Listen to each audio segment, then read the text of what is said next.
some book club, so let's chat. Got some things to talk to you about today, some seasonal reading, some books I've read since the last time I've talked to you, some things that I'm currently reading, and I think you could probably see a little bit of this over on the screen. It's hard for me to tell when I'm filming on my iPad what you can and cannot see, but I apologize if you can see this mess. I've been working in my library quite a bit. So I brought in a card table so that I could make some stacks and do that, so it looks a little messier than usual. But you know, if you've watched my library tour here, then you know that there are messy areas anyway. So they're usually just a little off of the camera. So enjoy the shelves that are nice and put together and displayed. And the books that I'm going to be talking to you about, because this is usually where we keep the focus anyway, but I'm pretty sure you can see some of my crazy mess over here. Super good news. So this weekend, I'm pretty sure that I get to stay home this weekend and that I have Saturday and Sunday that I plan to craft. But part of my crafting will definitely be putting up some books onto the shelf and rearranging just a little bit. But I mainly plan to be in my craft room, which is through the kitchen and off of the kitchen. And it's an absolute disaster right now. I have the last couple of craft days that I've gone to, I literally have brought the totes back and sat them down and not unpacked them. So all of that needs to be unpacked. So that's where we are. That being said, I thought I had worn this before, but I just came home from work and I looked at my document. I consulted like the list. And I don't think I've worn this sweatshirt before, but I really feel like I have. So maybe I wore it and didn't document it. So I'm just going to show you now. It says bookmarks are for quitters. My guidance counselor and guidance counselor secretary gave this to me for Christmas, I think 2 years ago. That's why I really can't believe that I haven't worn it, other than the fact that it's a sweatshirt. And, you know, when I'm talking to you, I get a little hot. So I usually don't reach for a sweatshirt when I'm getting ready for my book chats, but whatever. I really like this one and I wanted to share it with you. And I don't even know what number we're on at this point. I feel like it's a lot though. My Agatha Christie books were at 50. Are my YouTubes at 50 too? They might be also. I don't know. Anywho, whatever that is, every time I wear something bookish, like a t-shirt or a sweatshirt, a tank top, and I haven't run out yet, like as I was getting the one for today, like I've got a couple more to go. Some of them are seasonal, like you can't wear them till the fall, but I've got a couple more to go. So I got a lot of bookish stuff, a lot of things to talk to you about. I've had a great reading month, so I've got a lot to share with you, and some that I think that you might be interested in, and then some that I will tell you like you could probably pass on it, depending on what it is that you're looking for. You know that I'm very honest, very transparent with you. And then seasonal reading. Remember, in the year 2025, the one that I'm currently filming in, I'm trying to do some more seasonal reading, like recommending ones to you that I think you might enjoy, and then also sharing the ones that I plan to read. And even though we are at the last week in February, so what is today? The 26th, I think. Today is Wednesday, the 26th. So February 1st, I think, is Saturday maybe. So we're almost out of February when I'm giving you these seasonal reads. Hopefully you, like me, keep an ever-evolving to-be read list. And so if I'm mentioning ones that are more seasonal to February or Valentine's or a holiday in February, you can put those on your list and be working on that 2026. Yes, I know we're in February of 2025 and I'm already thinking about what 2026 looks like, but that's just me. I work ahead, I plan ahead. My TBR is never overwhelming to me. Like, it just is what it is. I feel like I will get to some books and I won't get to all of them. And sometimes I pass on ones that I pick up and I don't like. So however that works for you. So welcome back. Great intro. Let me get some things moved around so I can talk to you. Stella is my rescue dog that I often refer to, that you don't often see on the screen, but you'll see her every once in a while in a picture or something. She's outside. It is like 68 degrees or something ridiculous here. Since we have been under snow for most of 2025, it's ridiculously warm today. So she's hanging out right now in the backyard. So I'm sure at some point I'm gonna have to get up and let her back in, or maybe she'll hang out on the back porch for a while. But other than that, my husband is having exit interviews for his basketball team today. So I think he'll be a while before he interrupts us. I think my phone is on Do Not Disturb, so hopefully that'll work. And so I think I've got a while to talk to you. I will, as always, film and hope that I keep it under an hour, and I never do. But I'm excited to talk to you about some of these books today and some of these topics. I'll give you some bookish news, that sort of thing. So give me a minute and I'll be right back. All right, so I am gonna have to have my computer kind of up here today just because of the way things are moving. I can't fit it over here where I normally do. And I don't have my printed out sheets because I got a new printer. And I didn't print things out like I normally do. So I'm gonna have to function off of the document a little bit more today, but that's fine. Anywho, this is episode 57. That's crazy. So that means I have filmed over 57 videos because there's a couple of 0.475 and such. And then a couple that are not actual episodes, like they're tours or whatever. So that is really crazy. So if you are new here, if this is the first time that you have stumbled onto my channel, look at some of the back issues, the back videos, the backlog, where I've talked to you, but mainly I do follow that format where I talk to you about books that I've read since the last time I've talked to you, some seasonal things, some book haul, that sort of stuff. So that's where we'll start, but it is episode 57 and that is absolutely insane that I have been doing I have been doing this that long. All right, let's see, where are we? So the last time I talked to you, it was in January. The last book I talked to you, it was Dorothy L. Sayers' The Nine Tailors, which is an author that was mentioned while we've been studying Agatha Christie.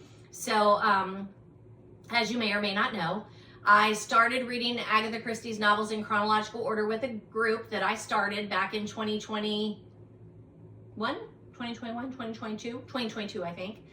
So we've been doing it for a while. We are on like number 50 of that one too, I think. I'm going to talk to you about a couple of Agathas, so that number will probably pop up here. But that was a good one. I talked to you about that the last time. And if we look here, I also have like my mug heater here, which I don't actually need. Let me see if I can set that to the side. There we go. There we go. Okay. So let's see, the last time that I videoed, I usually update this for you, was January 27th, and today is February 26th. So that's right at a month. I try and do it a little more frequently, but that doesn't always happen. So today is Wednesday, the 26th of February.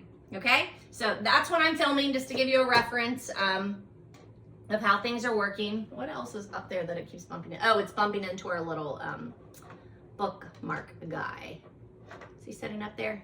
I don't know if you can actually see that. I might need to change it a little bit the next time I switch books around. But that's when we're actually filming today, just so you can get a reference of where we are.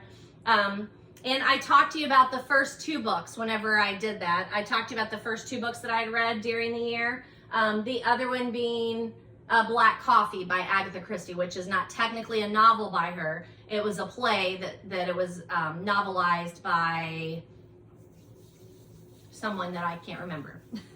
Anywho, so those are the two that I talked to you about so far. So after that, in January, I also read Cowthorn's.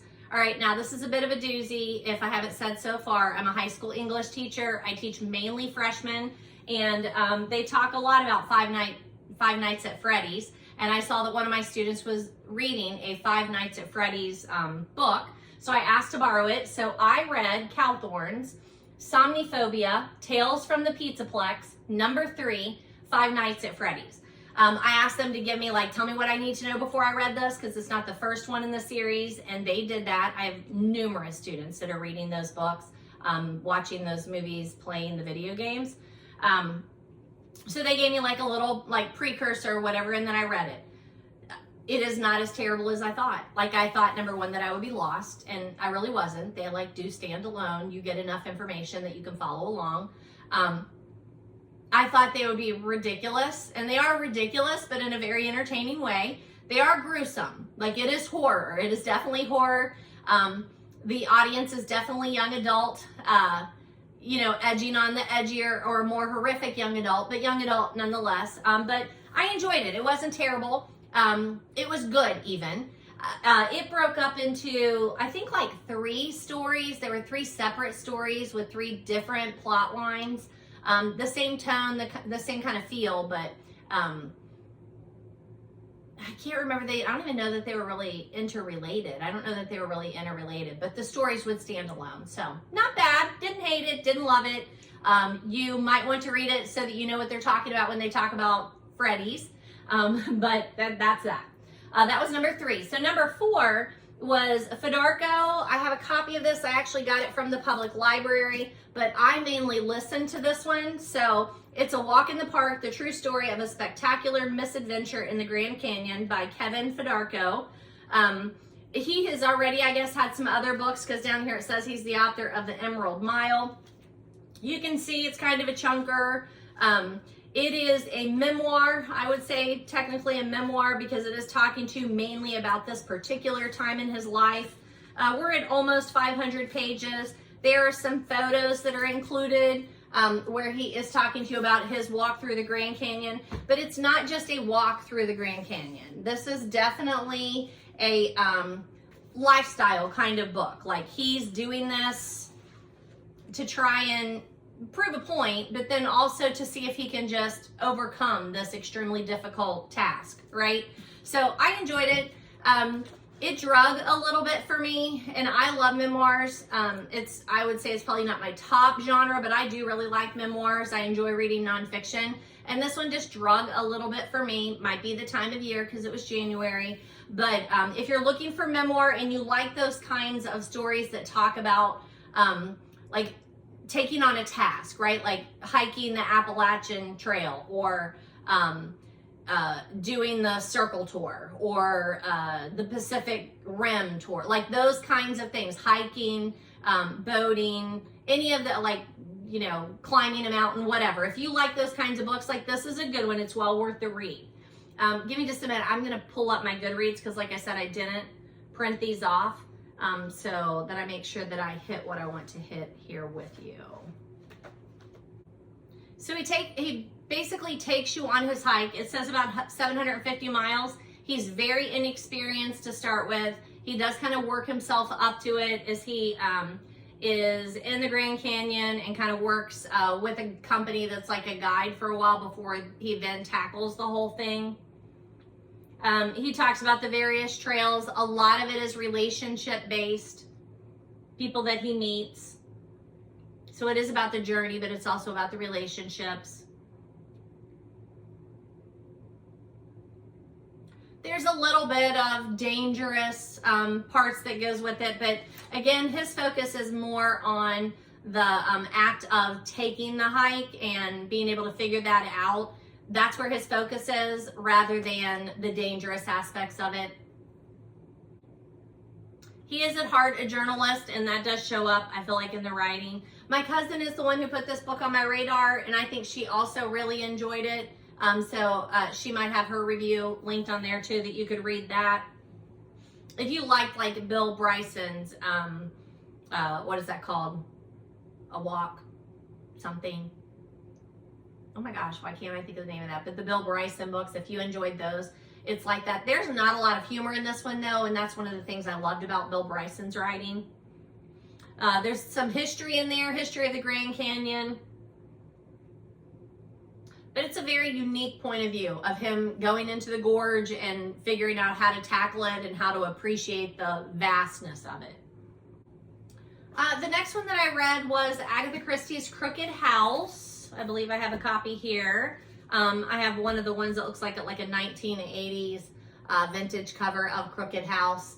It has the couple of symbols down here that sometimes you'll find on these vintage covers, where if you look closely, all three of those, well, there's like a notebook, a hypodermic needle, an apple, some letters.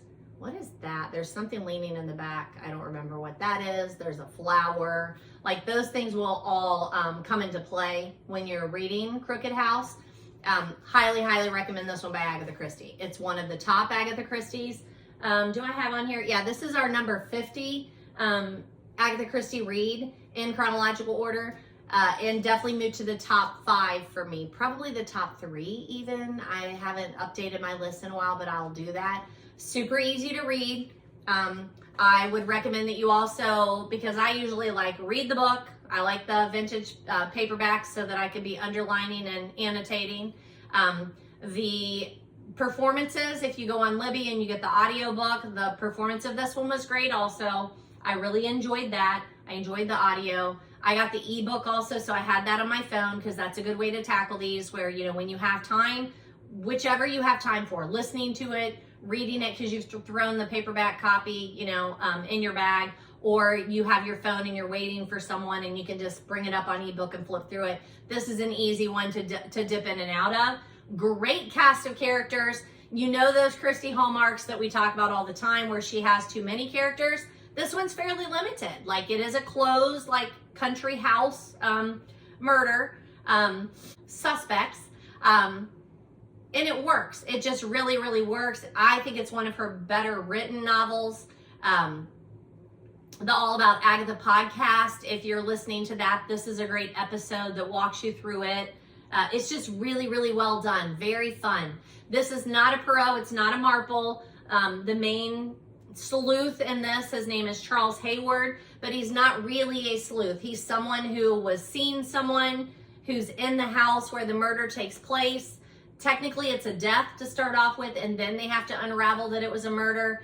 And he is just doing this as a favor to the girl that he is seeing and wants to marry, but she will not marry him until they figure out what's going on. So my drink here, like, this is adorable. My husband stopped by the Mexican restaurant the other night and got me a margarita. And here in Southwest Ohio, I don't know where you are, but you can, you know, take those home. You can bring them with you. But he has figured out that it is really cheaper to buy a pitcher instead of buying like one small margarita. But then they put them, that was like 2 of these, and they have these little, how adorable is that? Jazzy things on them. So I've been sipping on that. It was nice. It's very nice of him to do. All right, let me pull that up on Goodreads to see if there was something else that I wanted to mention. If you've not read a lot of Agatha Christie and you just want to pick a couple of them up, this is a fabulous one to start with. I read this a long time ago because there was a class in our school where the kids were reading it, the teacher was teaching it, and I had never read it, so I read it then, and I really appreciated it then. But, you know, it was years, maybe a decade later before I decided that I had read several Agatha Christie's and that I would like to read more of hers because I know I like mysteries. And this is one of those books that I recall fondly, like this was a really good read. So the Leonides, they're one big family. It's one of those multi-generational families living in a big house, and the grand poobah dies or is murdered. So you know it has to do about money. You know it has to do about a will. And that comes into play for sure. But some mental illness issues come into play. Very different personalities come into play when you have characters that are outgoing and can take care of themselves, and you have ones that are leeches and they were dependent on this grand poobah giving them money. So it's a super, super good one. You know, fairly manageable. Like, that's about what an Agatha is. We read this last, A Murder is Announced, and it's a lot chunkier, if you can see that. So this is one that you can tackle in a couple of days. If you're, you know, a reader, a couple of days usually does it. Let me see what else I had to say about it. Oh, I gave it 5 stars. I have a couple of 5 stars this year. I'm currently listening to one that's not, I would not necessarily call it a cozy mystery. We'll talk about it a little bit here when I tell you what it is that I'm reading, but it's going to be a 5-star. Like, in my book, a 5-star does not mean that it's going to win the Pulitzer Prize. A 5-star means I was so excited to read it and to sit down with it every day. And that's what Crooked House is. And that's what the one that I'm currently listening to is. And I'll come back to that later. I've got to let Stella in, so give me a sec. All right, I adjusted so you could see that a little bit better. But I highly recommend this one. You are actively trying to track the suspects in this because of the way that it is being listed, and he's interviewing people to try and figure out the whodunit part. So it's a very classic Agatha Christie. I thought I remembered like who the culprit was, but I was trying to figure out how they were going to do it from reading it, you know, like a decade ago and then reading it again. So this is one that I think you could read multiple times and experience it in different ways. So that was my number 5 of the year, Crooked House. So we've got A Walk in the Park, which I will return to my public library tomorrow, and Crooked House by Agatha Christie.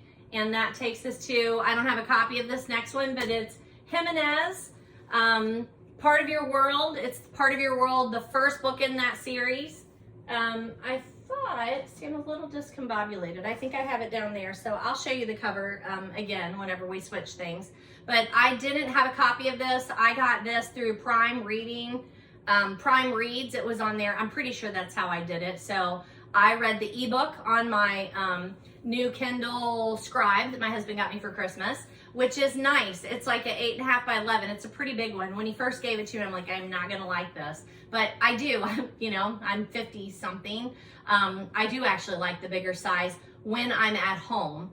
I just don't particularly like to travel with it. So there's that. So I had read the second one to this series first, not realizing that it was part 2. I'm looking now to see what that was.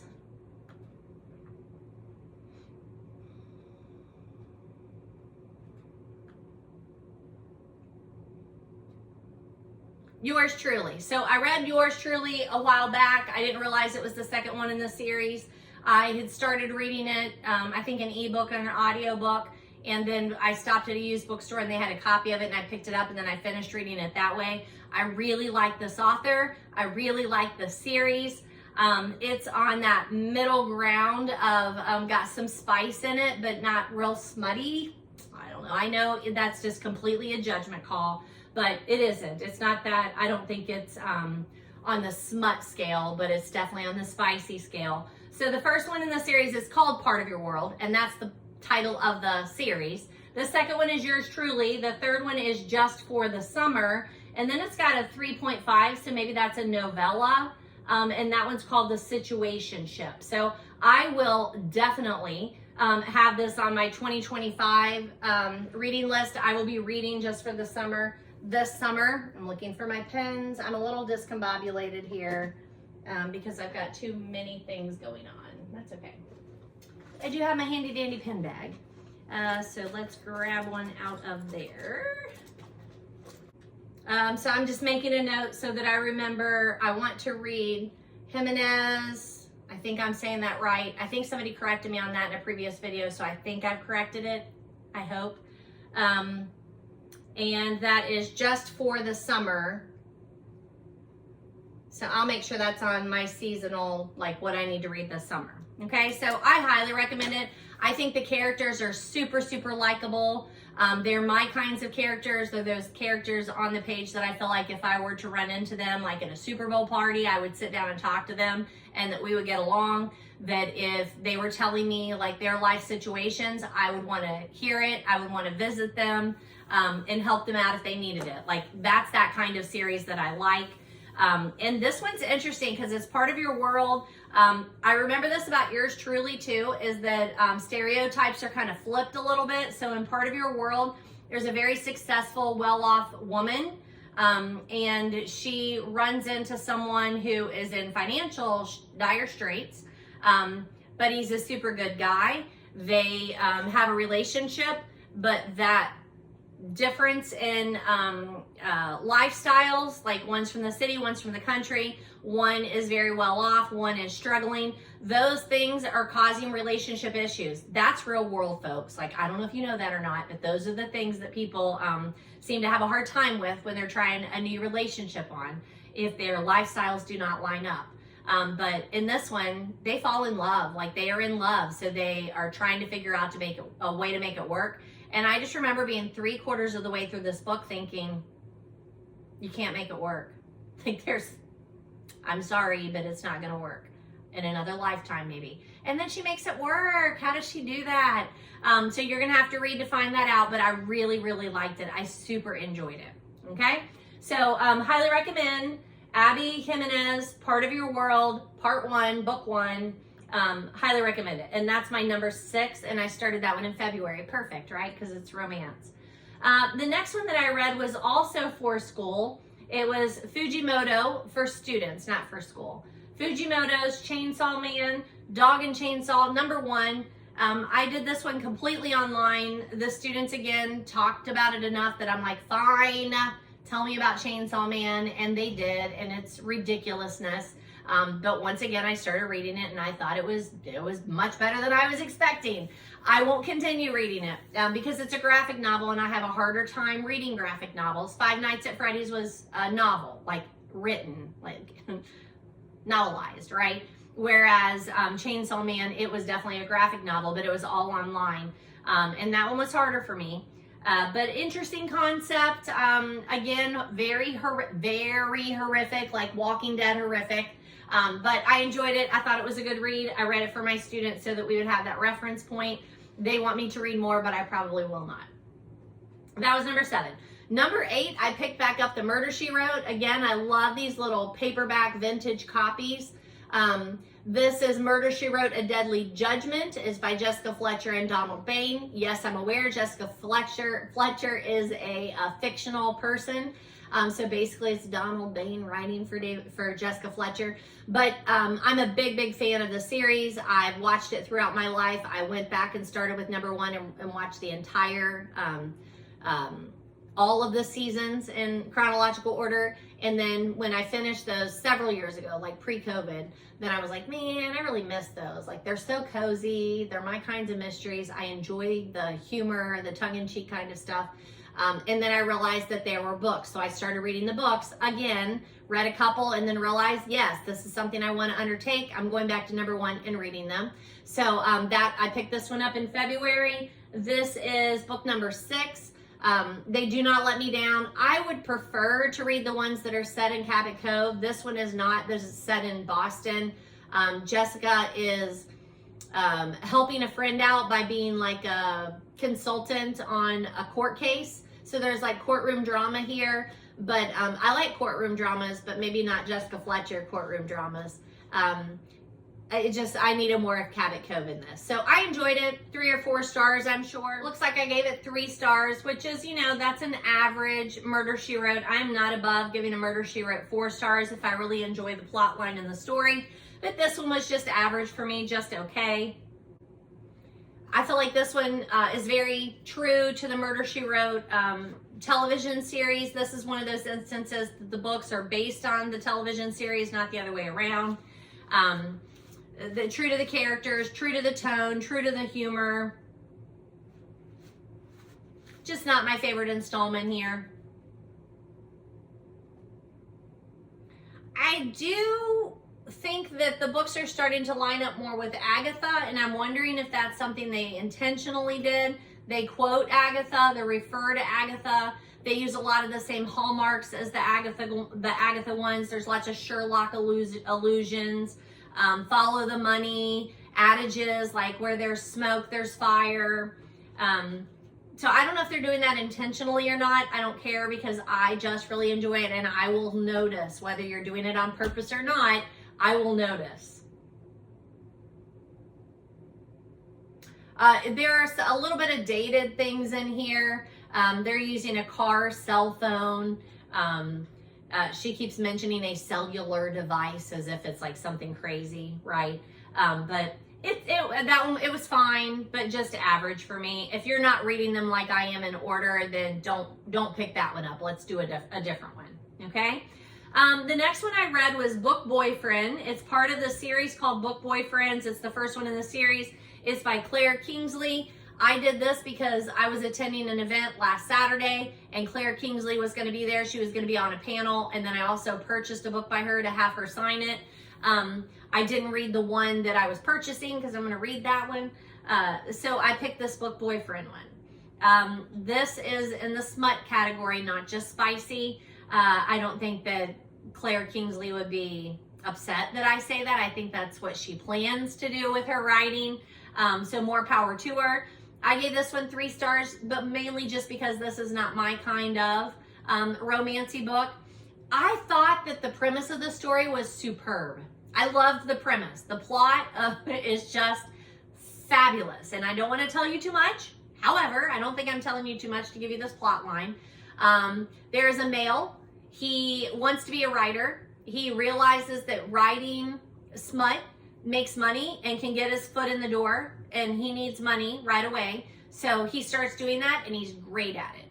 He talks online to some bloggers who are blogging about this particular genre, but he does not ever reveal who he is. And then he gets particularly close to one of those bloggers, and then he goes on a date, and no, he does not go on a date. I'm getting my 2 books mixed up. he bumps into someone, instantly likes her, pursues that, and then realizes they are one and the same. She doesn't know, he does, you know, let the story roll on. Great premise, great storyline, I loved it. The problem was it was probably only until about half of the book before they fall into bed together, and then it's just extended pages of those sex scenes. Nothing wrong with that. It's just not how I prefer to read my romance spicy. So throwing that one out there. I enjoyed meeting her. I thought the panel was really cool. I'll talk a little bit about that later, but it was at Joseph Beth Booksellers here in Cincinnati. They did not do a great job of facilitating that. I'm sorry, Joseph Beth. I love you. I do. You're a great independent bookstore. The event was just not what I thought was great. So there's that. The panel, though, I got to see Penny Reid. That's why I went. I love Penny Reid. I've read lots of her stuff. We're going to talk about one of her books next. She was in the panel. I enjoyed hearing what Penny Reid had to say. I didn't get to meet Penny Reid because I didn't buy a book, and it wasn't like at Books by the Banks where, you know, or Columbus Book Festival, you can just walk up and talk to the authors. You don't have to purchase their books.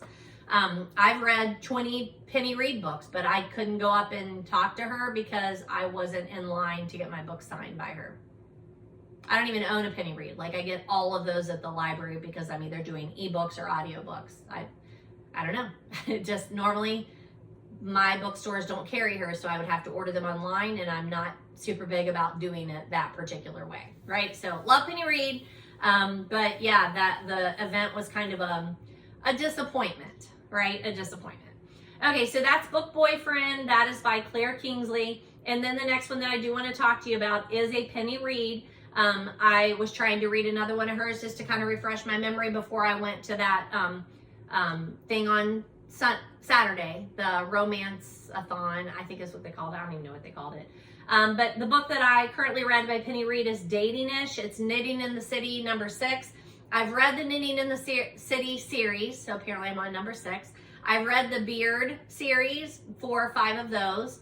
I read the something about motion, elements, and then motion or something like that. I've read some of those. I read some of the authors that Penny Reid picked up. I can't remember what that's called right now, but I've read several of those. I really enjoyed those.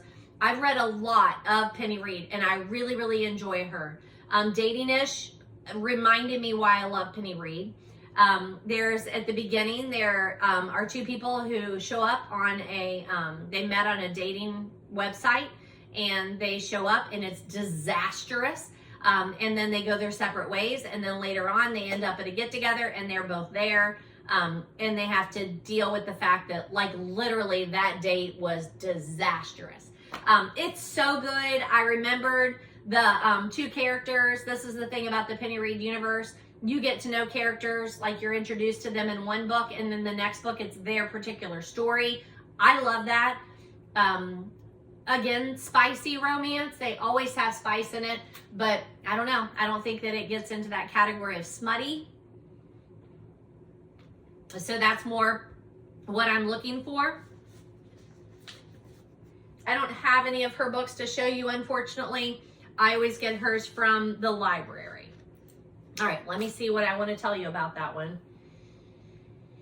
I gave that a 4 stars. I really enjoyed Dating-ish. If you are in the Penny Reid universe, this is a story of Marie and the neighbor. I can't remember what the neighbor guy's name is. I don't remember his name, but I really enjoyed this one. So Penny Reid, her characters are usually like that 20 to 30 something-ish. I'm 50, so I don't care if I'm reading about like young adults, if I'm reading about children, if I'm reading about 20-somethings or 30-somethings, young professionals. Like, I don't care. I read anything, but just in case that's something that's a big deal to you.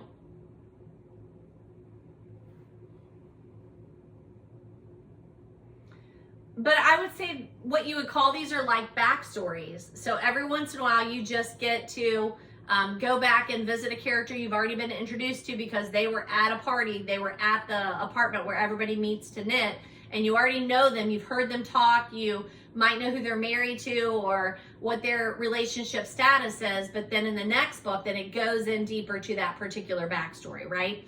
So, let's see. So I have done, why are these not in order? I guess maybe I need to print some things out. That's kind of weird.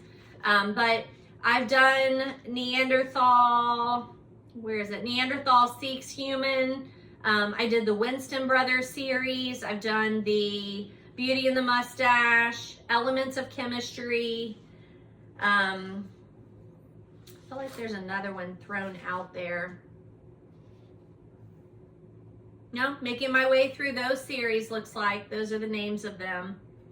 Oh, the Park Ranger, the Prescott, Happy Trail, Happy Trails. I did one in that, and I also did like a rugby one in that particular series.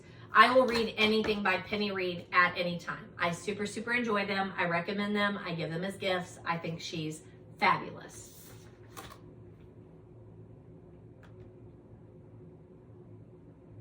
That was my number 10 read of the year. My number 11 was another Christie. It's this, A Murder is Announced. It is a bit of a chunker. This is one of the longer Christies that we've done. It comes in at just under 300 pages. And I moved this, I know I say this all the time. I moved this up to the top of my list. So like top 3, top 5 Agatha Christie's. I need to sit down and like really think about where I want them to fall. I love Body in the Library. Obviously, I know, but the humor in that one, I love it. I love the opening. I think that's the best opening scene ever. But this is good. A Murder is Announced. I gave it a 5-star. I really enjoyed this one.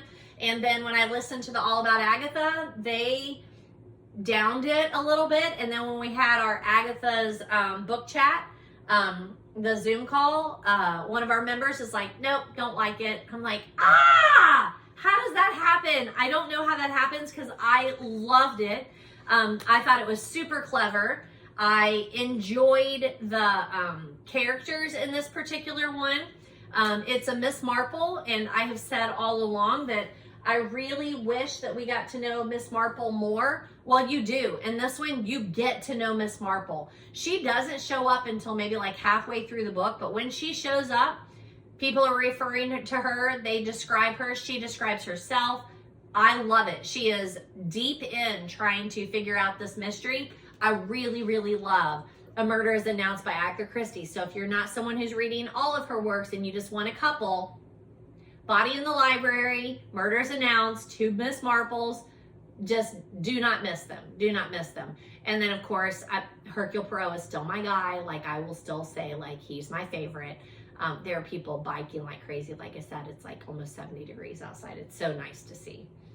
Anywho, there's a big window behind you in case you don't know. Okay, let's see. Let me make sure. This is another one of those books that I've been talking about lately that have dates mentioned in them. Like they start on a particular date. So this one opens up on October 29th. It is... there's an announcement printed in the newspaper that says, hey, on October 29th, come to this particular place. There's going to be a murder. So as we are keeping those dates of books that have particular dates in them, this is definitely one. So I'll update our list on that one. I gave it 5 stars. I've had a couple of 5 stars here, haven't I? But I definitely gave this one 5 stars. I enjoyed it so much. I wanted to sit down, read it, and tear it apart. I also listened to it, and the audio is Joan Hickson, who is one of the actresses that plays Marple like on TV. There are a couple of adaptations that you can watch that are series, like the short series or just one particular episode on the Miss Marple. There's one with Geraldine McEwen. There's also one with Joan Hickson. Both of those were very enjoyable. There's an older movie, like in 1985, that was okay. Not really movie. It's a series of 3, I think. It was okay. I like the more modern one a little bit better. But lots of Christie hallmarks, right? So masking, a dinner party, family dynamics, love affairs, alibis, wills, humor, poisons, illusions. Like lots of Christie things to look forward to in this one. I really enjoyed getting to know Miss Marple in this particular one. Okay, the last book, why don't I have it sitting right here? I don't know. So I'm going to come across, here it is. This is my I do not recommend book. Okay, and I will clarify, if you are a historical fiction fan, fine. But this is Cradles of the Reich by Jennifer Coburn. I read it for my book club that was supposed to meet last week, but we've been under, I know it's crazy, but like a week ago, we literally had a snow day. We were completely under snow. And then today it's 70 degrees. But Cradles of the Reich, one of the ladies in our book club suggested this book last year, and it didn't get picked. We didn't do that. So we came back to it this year, and she was like, I really think we should read this. So I wanted it to be much, much better. Number one, I'm not a big historical fiction fan to start with. I'm just not. I read it, and I usually read it for book club, and I'm usually glad that I read it, but I don't particularly pick it up for enjoyment, right? This one just had some real ick in it. Like, I'm aware these things happened. It's based on the premise of girls who basically get taken in or seduced by Nazis. They're trying to get them pregnant. They're trying to have more babies that are in the race. Perfect blonde-haired, blue-eyed babies. Let me read a little bit right here to you. At Heimhochland, a Nazi breeding home in Bavaria, 3 women's fates are irrevocably intertwined. So you're getting 3 different points of view here, okay? Gundi is a pregnant student from Berlin. An Aryan beauty, she's secretly a member of a resistance group. Hildy, only 18, is a true believer in the cause and is thrilled to carry a Nazi official's child. And then there's Irma, a 44-year-old nurse. She's desperate to build a new life for herself after personal devastation. All 3 have everything to lose. It is based on untold historical events. That's what it says. The novel brings us intimately inside the Lebensborn Society maternity homes that actually existed in several countries during World War II, when thousands of racially fit babies were bred and taken from their mothers to be raised as part of the new Germany. But it proves that it's a very dark period in history. Yes, it is. The connections women forge can carry us through, even driving us to heroism that we did not know we had within us. I'm aware of that. I am a big supporter to say, if it happened, if people endured it, the least I could do is read about it, know about it, educate myself on it. It was not enjoyable. Not in any way, shape, or form was this book enjoyable. But many people in my book club have read it, commented on it, loved it, said it was great. So if you're a historical fiction fan, might be one you want to pick up, especially if you don't know about that particular part, that dark part of history in World War II. But very much ick for me whenever I had to read about these girls being seduced or taken advantage of completely by men who are trying to have more perfect babies. It's too dark for me. There's that. And I know I say that, and then my husband always makes fun of me for saying, you say it's too dark or it's too depressing, and then you go and you watch murder mysteries and you read murder books and you read horror. And it's true. This is true horror. Yeah, I don't know. People are complicated. I'm complicated too. So that's the last one that I've read since the last time I talked to you that I've got out there and gotten reviewed. So currently, the one that I'm loving, and it's going to be a 5-star. I've got about an hour to go. I'm just super surprised. I'm super surprised in this one. It's one that I saw. I'm trying to see if it's going to let me do it. I think it will. I saw this book. I saw this series listed in something like some of the best things like from 2024. And the particular edition had to do with Bigfoot. I'm a Bigfoot lover. If you could see like right out this window back towards the back of our property, my husband got like a 10-foot Bigfoot thing, and he's like I love him. I love him. We call him Harry. I usually say hello to Harry when I pull into the driveway. I tell Stella to go out and say hi to Harry. Like, we enjoy Harry. So I saw that there was a mystery series that referred to Bigfoot, and I wanted to go back and read the first one in the series and see what I thought. It's this. I'm don't know if you can kind of see that. It's A Death in Door County by Annalise Ryan, and this first one has to do with the Loch Ness Monster, basically, but not Loch Ness. It has to do with a lake monster in Lake Michigan. I'm loving it. The humor is great. The romance interest is great. The phrasing is great. The characters are great. The plot line is great. It's about 7 hours, I think, and I've got about an hour to go, but it's a 5-star already because I have listened to it to and from work. When we've had some of these work days where I'm cleaning my room and sorting things, I'm listening to it then. I go to bed early so that I can start it and listen to it. Like, I love it. I really, really love it. So it's going to be a 5-star for me. I will talk to you about it after I finish it. So give me a minute. I'm going to get the next set of books up to talk to you, and that's going to be, I think, our holiday ones. Some revisits, corrections, and updates. Yeah, some things I picked up at the public library.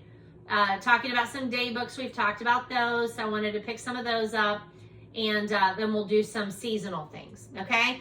I've been filming for about 50 minutes. I'll try and cut some of that down for you, but that's about where we are. You know me, like I tell you, I try and keep it in an hour, and then I very, very rarely do. So give me a minute. All right, so this portion, do you mind? I need to put my hair up. But this portion I normally talk about like revisits, corrections, and updates. And this is a little bit all over the place because remember this year I'm also trying to give you lots of seasonal reads and then keep you abreast a little bit more on like, hey, here's what I'm reading. And I am someone who reads like multiple books. Like I definitely have a stack that I'm reading a little bit all the time. So I want to make sure that I'm touching base with you on some of those. And then we'll talk about some seasonal books, and then I've got some book hauls. So hang with me. Hopefully you're enjoying like this bookish chatter. It's what I pride myself on. So I will revisit some more of my TBR and my list keeping. I know I told you that we'll talk more about that. I want to, I'm working my way up to that. I last year read A Court of Thorn and Roses by Moss, and I told you that it was being turned into a series, and I don't know if you've heard the bookish news there, but it's been canceled on Valentine's Day nonetheless. They said that they were not going to do that series anymore. Now that doesn't mean it's not going to happen. That just means that the people who purchased the rights to do that and started trying to do it decided not to. So I don't know, like be volleyed back to the author and then she can broker a new deal or something. But there was an article, it was on vulture.com, and I shared it on my social media, so if you're following me there, then you probably saw it there.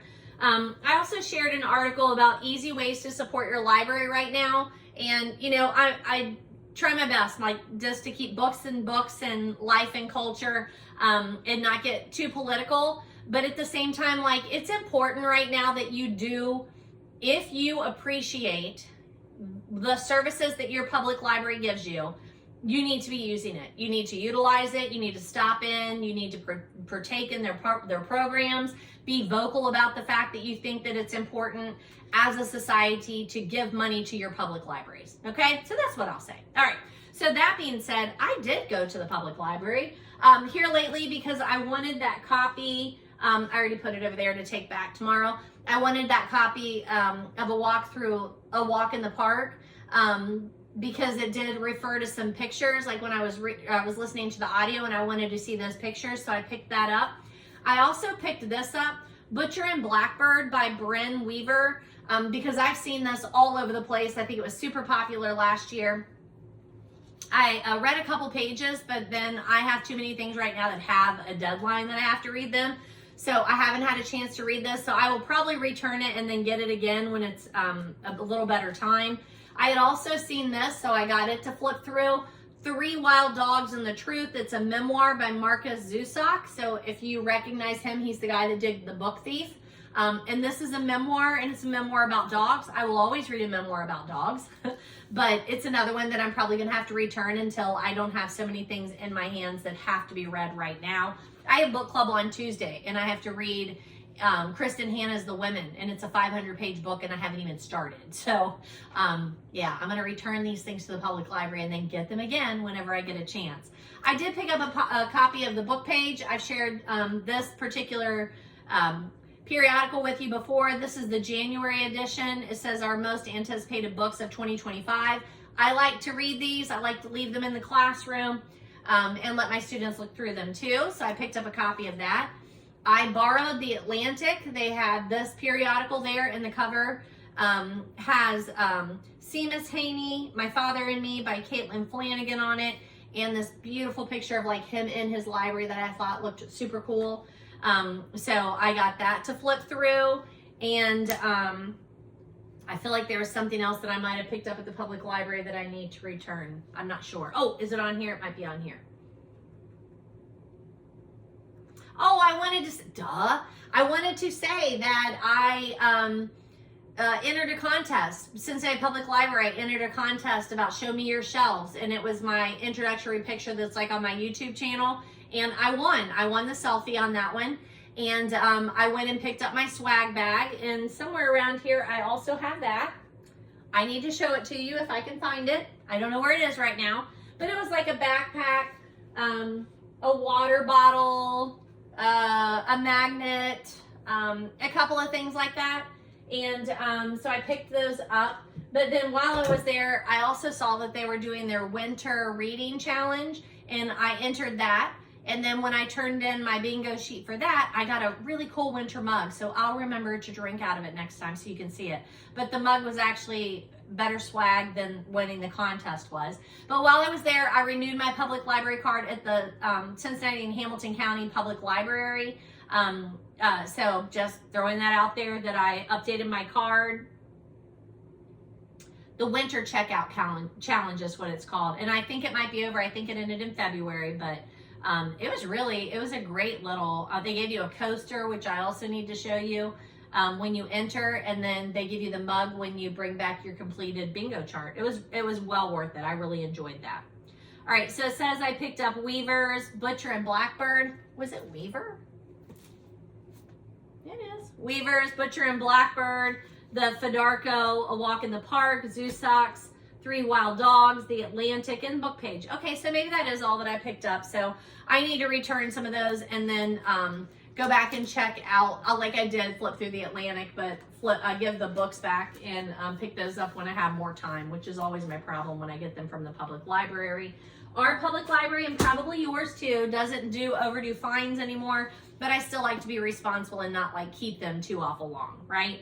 I'm going to try this year to make it to my public library at least once a month. Like I pop in every once in a while to like drop off things for students or pick something up, but I want to spend a little more time there, like looking through the shelves and utilizing my public library more myself. Like I'm trying to do what I preach, right? The other thing, here it is. I've mentioned 13 Reasons Why to you. It's by Jay Asher. I picked up a copy, looks like $2. I don't know, at a Goodwill or something, because I did not have a copy at school for some reason. I think it's one that probably walks away. It does deal, like Trigger, it does deal with teenage suicide. Most of you will recognize this book. It was super popular years ago, and then they made a series that did not get as good of reviews as I think we were all expecting. But what I did not know is that there's an added bonus material in the particular book. It's Jay Asher. He answers questions about 13 Reasons Why. And then he also had an alternate ending. I did not know that. Like somehow I've missed that whole thing. So I thought that was really cool, and I wanted to update you on that. I don't know what that sound was. I highly recommend, what was that? I highly recommend, I think it's Stella. Yeah, it is. She's down there. Okay. Whew, that scared me. I highly recommend reading the book. If you missed it somewhere in the last decade or so, go back and read it. It's very well done. Yes, it's a terrible topic, but it's groundbreaking. It's unique. It's intriguing. Like, you should read this book. I need to watch the series, but it's harder for me to gear myself up to watch something like this rather than read it. But I wanted to give you an update on that. And I picked it up thrift somewhere. So throwing that one out there. All right, so if you remember, in my January video, I started trying to go back and be like, hey, here's some books that I'm reading like throughout the year, as well as some books that we talked about, like day books, right? So that should be here too. I was at, oops, maybe it's,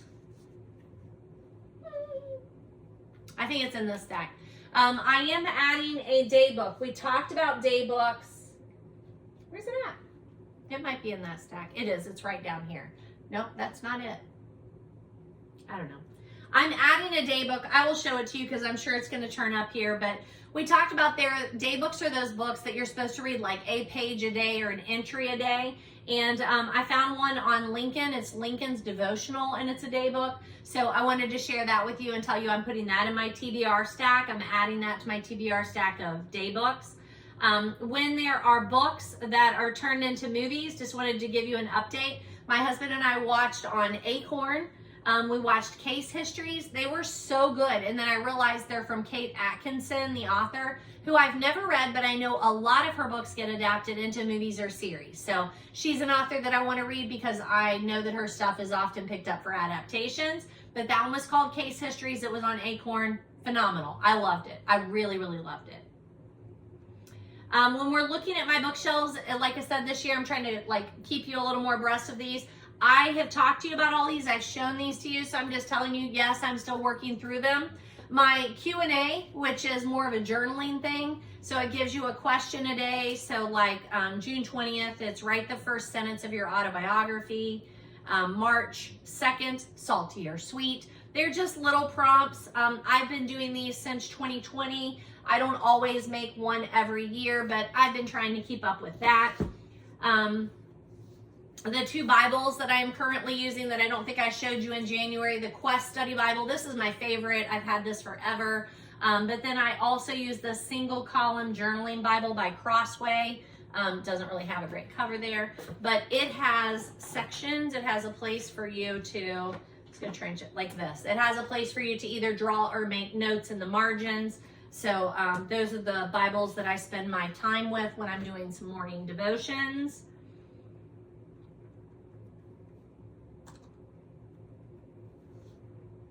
My just regular daily journal. One that I wanted to point out to you just because I used it in class today, so I'm going to take it to school tomorrow to show them, but it's The Artist's Way by Julia Cameron. It is a spiritual path to higher creativity. I think there's 12 weeks. It focuses on 12 weeks, and each week it gives you some assignments to do, some creative writing assignments to work through. I'm looking at, week 12. So there's 12 weeks. This is another one that this summer I will pick up and go back through and just kind of touch on, try some of the practices. But the practice that we were using today was the morning pages. She made them famous. I have my students try them today. Of course, they're not first thing in the morning, but they're whenever I have them, the first few minutes of our class. They had a page instead of 3. She does 3, but she encourages you to write 3 pages longhand every morning. Stream of consciousness, whatever's in your head, get onto the paper, right? It works for some people, it doesn't for others, but we try all different kinds of writing approaches in my room, and that is one that I stand by. I love morning pages. I don't do them every day, but I do come back to them. Usually like spring break is coming up, I will do morning pages. Summer, I will do morning pages. Weekends, I do morning pages. So I don't always do it, but I highly recommend that. If you're someone who wants to be a writer in addition to be a reader, I'm not even talking about a published writer. I just enjoy journaling, memory keeping, creative writing. This is a great, great classic that if you've not done before, I highly suggest you do it.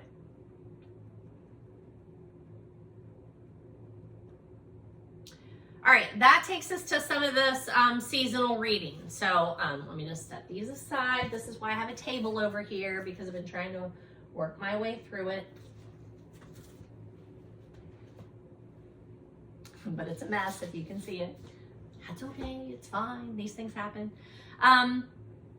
So let's see where we are at. So next year for seasonal reading, I want to pick up something for January for Martin Luther King or the inauguration for next year. I didn't do anything related to that this January, but it came to me that like that's something I would like to read something about. So that's on my next year's list. Holiday or seasonal reading right now. This Boy Meets Boy, David Leviathan is on my list, but admittedly, February is over, so I'm not sure how much more February that I will do. But Lauren Conrad's Sugar and Spice is on my to be read. This About Love, Reinventing Romance for Our Times by Robert Solomon. I remember buying that because it had some readings in it that when we were planning our wedding 30 years ago, I was reading. Love Poems and Sonnets by William Shakespeare. I Love My Love, woo! Which is like a poetry book that I picked up for my class, but I haven't read it yet to see if it's appropriate to put in there. This Little Love, this is a gift book by Hallmark, Love and Praise and Celebration. I have a couple of Victoria's Secret books, Images of Love and Gardens of Love. They're poetry collections, and they're in these like book boxes, so they're beautiful little additions. So those are ones that I've had out during the month to flip through and haven't had a ton of time to do that. This Favorite Poems of Love and Romance, Twing, Twing, is the person who put them together, selected by Walter Twing. Let's see who we recognize here. Robert Burns, Thomas More, John Dryden, James Whitcomb Riley, Edgar Allan Poe, Annabel Lee. Robert Burns, again, lots of Robert Burns and Thomas More. So lots of poems of love. Just another one that I would just really like to get to.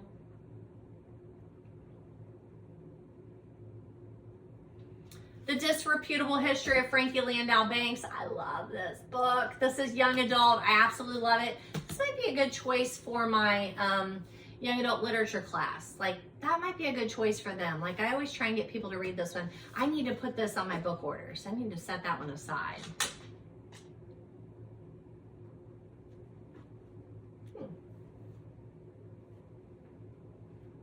I've got a couple others on the list that I'm not seeing. I may have already talked to you about some of them. Maybe that's why. Yep. Schultz, Love is Walking Hand in Hand. Schaefer and Barrows, the Guernsey Literary Potato Peel Pie Society. Weber's Lucy Valentine Mystery Series. So I've talked to you about some of that seasonal reading if you're looking for a good February book. And then I had my TBR that I think I just had not shown you that I wanted to show you. Okay, I think that kind of catches us up there. I've talked for another 15 minutes, looks like. So let me pull some of my book hauls up, books that I have gathered since the last time I talked to you, and talk you through some of those, some that I will need to add reviews for, and then some that are on my TBR, and I'll tell you like why I thought they might be interesting. Does that sound good? Stick with me. All right, so again, this might be a little bit discombobulated. I apologize. Like, I am a very organized person, but sometimes it doesn't appear that way, especially on these videos. But let's see where we start. So with Bookish Haul, I bought a couple of books on Amazon for my students, and I know one of them's like right here on the bottom, so let me get down to that one. I bought this Game Changer by Tommy Grunwald. Someone asked for it. I think these might be a little lower than probably freshmen.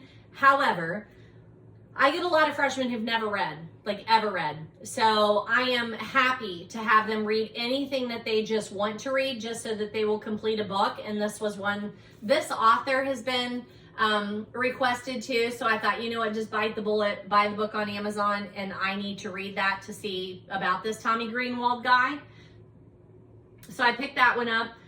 He has a series that's Dinged and Rivals, I think, that might be part of that too, that a lot of my students seem to like. So I wanted to get a feel for that. Somewhere here, I have another Rick Riordan that I will probably find. Trials of Apollo, Book 5, Tower of Nero. I have several students this year that are reading all of the Rick Riordan oeuvre.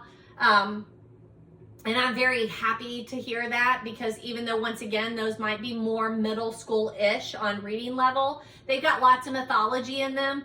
and the students are just plowing through that series. And I think that's a great one for them to be able to talk about. I'm happy for them to read those. So ordered that one because we didn't seem to have that in our library. And we're just now getting set up with them getting public library cards, if they didn't already. I went to several thrift stores over the last month. That Disreputable of Frankie Landau Banks book I picked up at the Salvation Army in Norwood when I went with my cousin Deb and our friend Cheryl. I visited a couple of free little libraries and picked up an Ogden Nash that I'm going to show you in a minute. But here's the one I was talking about, that Abby Jimenez. That's what I'm going to say. Yours Truly series. This one has Book of the Year 2023. I don't know who called it a Book of the Year, but it is a Book of the Month. This is a beautiful Book of the Month edition. It's from 2020. Oh, so it's probably Book of the Month, Book of the Year, because that's what it says back here. It's got 2023 Book of the Year. I would agree. I love this, but this is number 2 in the series, so I had to go back and read the first one, Part of Your World, I think is what it's called. And so you can kind of see, like, it's a little chunkier, but I really, really like this series. Highly recommend it. Okay? The Ogden Nash one is on the bottom down here. I picked this up in a free little library. I have a box in my trunk that just resides there of books that I fill little libraries with. I stop, grab a couple, put them in the little library and see if there's something that I also want to pick up. This is Ogden Nash many long years ago. I've heard a lot about Ogden Nash. I've never read Ogden Nash. So I picked that one up. It's a nice little hardback book. And I think this is the one. It was published in Boston, Little Brown and Company, copyright 1931. So I thought that was interesting, and it's a lovely little copy, so I picked that one up.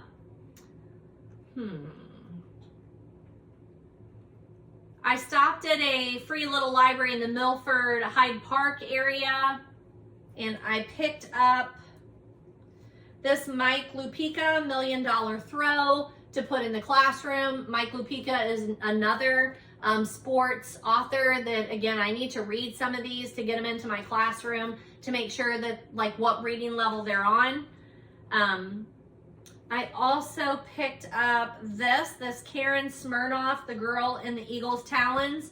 It is using the characters from The Girl with the Dragon Tattoo, not the same author. So I know I've talked a little bit about that series before. I'm not sure if I've actually reviewed them for you. But Girl with the Dragon Tattoo, that author, who I can't think of what his name is, maybe Erickson, I feel like. But he wrote all 3 of those novels and published them at the same time and then promptly died, mysteriously. But he had the workings of more of the series, so someone picked them up and continued with those. But I don't think it was this Karen Smirnoff, so I'm a little confused. But picked it up from a free little library, and I really enjoy reading that series, so I'll definitely come back to it. All right, so I attended an event. It was a Galentine's event at MedPace here in Cincinnati, and there was a booth there that had some books that she was selling. I think it's here, that she was selling, and I picked those up. I think I'm getting close here. I think it's in here, yeah. I picked those up. So these I got, they were $5 each. I was talking to the vendor. I bought something else from her that was bookish. I can't remember what it was. She was also selling like Kindle covers and stuff, bookmarks, that sort of thing. But she had these sitting there, and she was like, I'm selling my books too, if there's something you like. They were $5 a piece, and I had, you know, like a 20 or something, so I just bought a couple.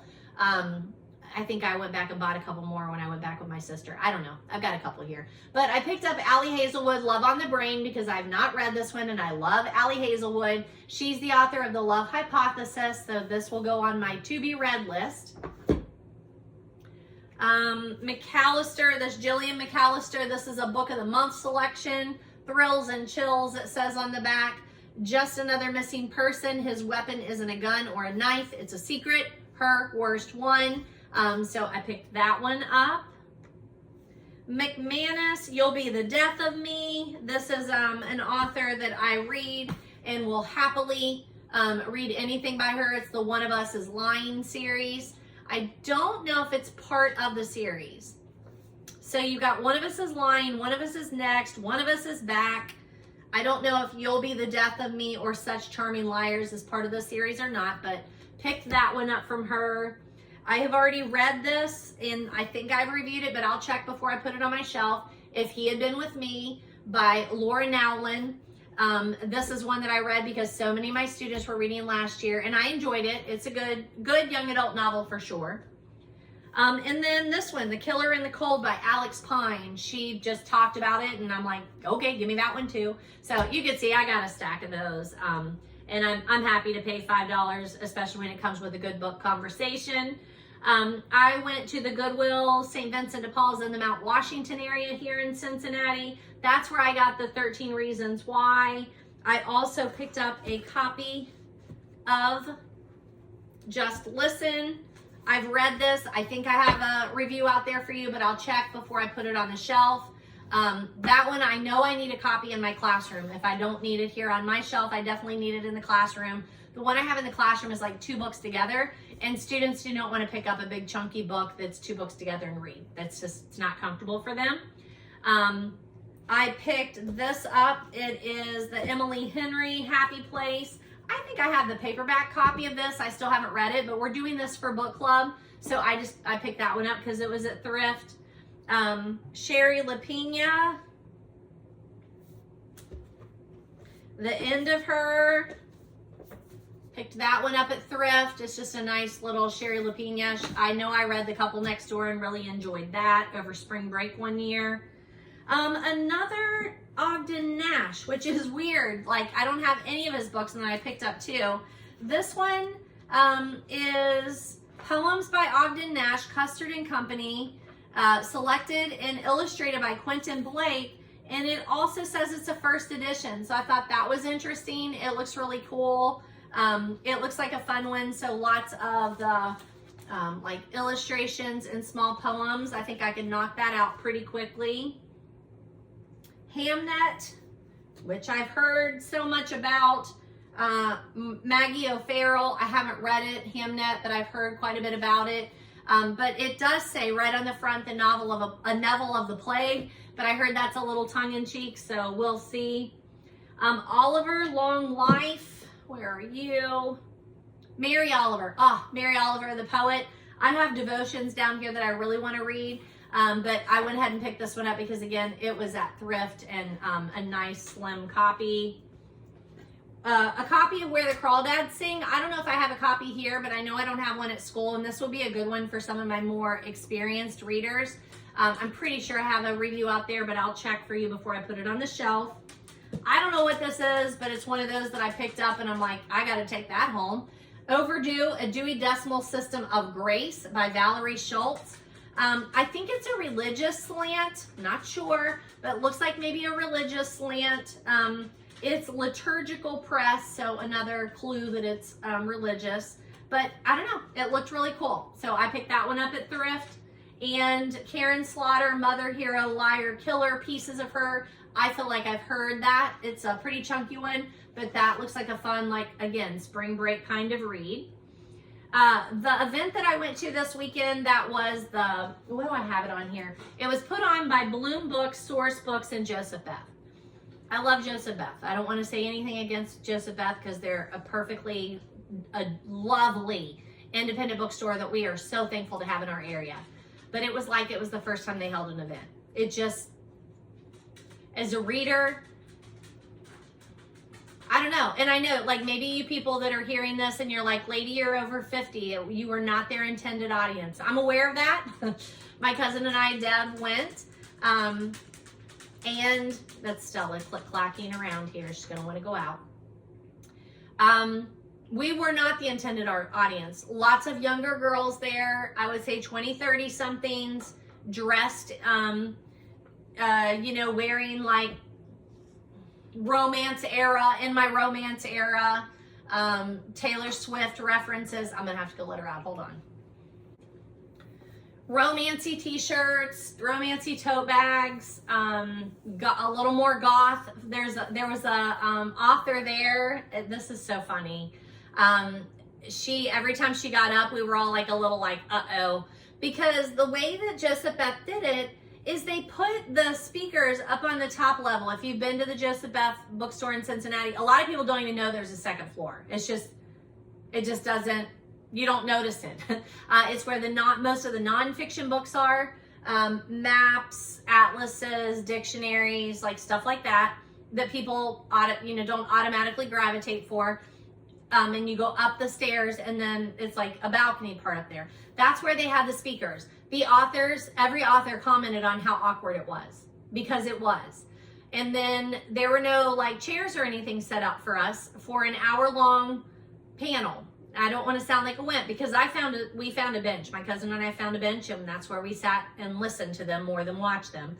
But everybody just was like standing down below, like necks craned up, watching these people speak in this panel. And then they would the facilitator asked some questions, the audience asked some questions, the authors expanded on things. But there's this one author, I don't even know her name, but she was like, I was like, how would you like pitch your books like to people or something? And she was like, well, if you read Harry Potter and the basilisk came up and you were like,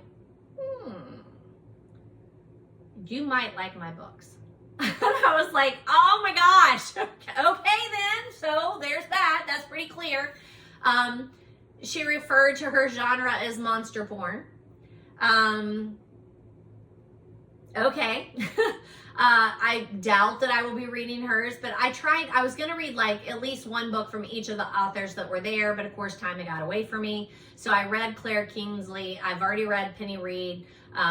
By listening to the panel, there are a couple others that I would like to pick up, but it was sponsored by Bloom Books, so you may know them. I feel like they're Lucy Score books too. It was interesting. So Blakely, the Most Valuable Playboy, this lady was interesting.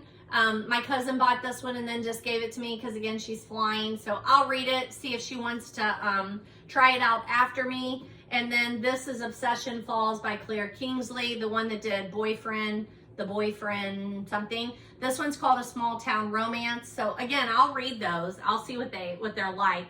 And then from there, I picked up a couple of things that I'm not seeing right here. Don't know why, but like, is it in here? No, I don't know where they're at. Sorry. But a couple of the pamphlets that I picked up were like the Indie Next, Indies Introduced, Indie Gift Guide, some pamphlets that I picked up there whenever I was just asking some questions of the people at Joseph Beth. The workers are so knowledgeable. I will keep saying that. The store is beautiful. Their balance of product versus books is lovely. While we were sitting there, we were in the romance section where my cousin and I were sitting, watching and listening to the panel, and we kept pulling books off the shelf to look at them. They had a lot of independent published books, which I thought was interesting, but maybe that's more of a romance thing. Some of them I think have been speakers there at Joseph Beth and had signed books, and that's why they were on the shelf. And then some of the authors, like while they were talking, I was looking for a copy of their book to kind of look, and they didn't have them, which I thought was super strange. And then after the talk, then the tables were scattered all throughout the store, and depending on whose book you purchased, that's the line you got in to get your book signed.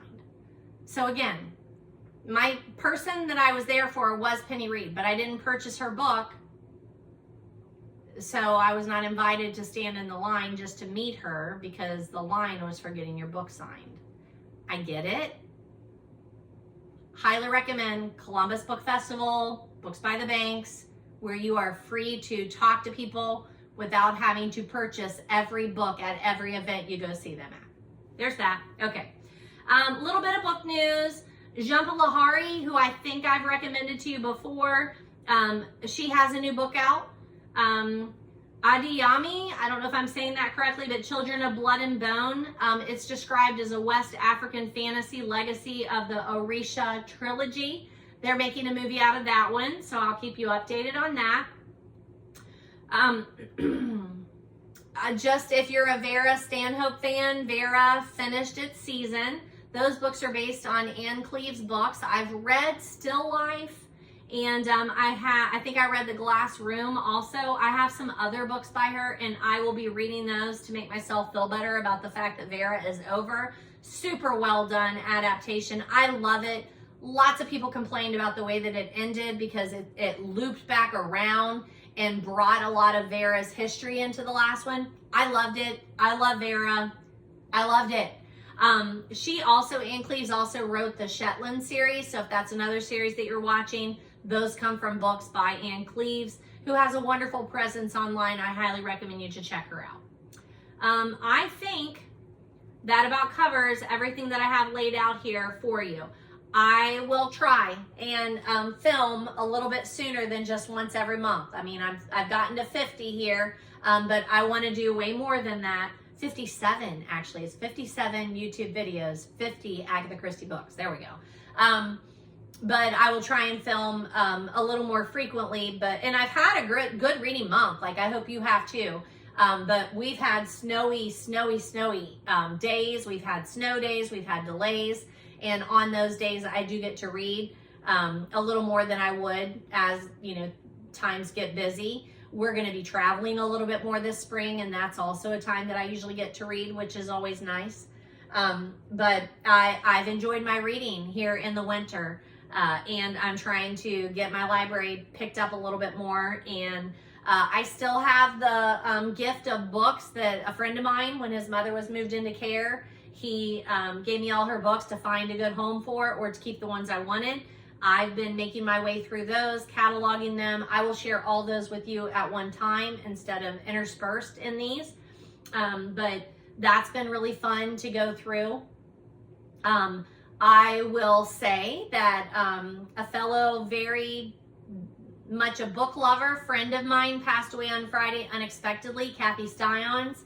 I know that she was a frequent watcher of my videos because she would not only comment to me about whatever it was that I was talking about in my videos, but she would recommend my videos to other people. So I know a couple of other people that watch my videos. You may have come to know me through Kathy Styons. So just in memory of her, take time to read, enjoy life, enjoy each other, talk about books. We have many great book conversations that I enjoyed and I'm super thankful for, and I will miss her very, very much. That being said, all the books that I've talked to you about, you can get for free at your public library.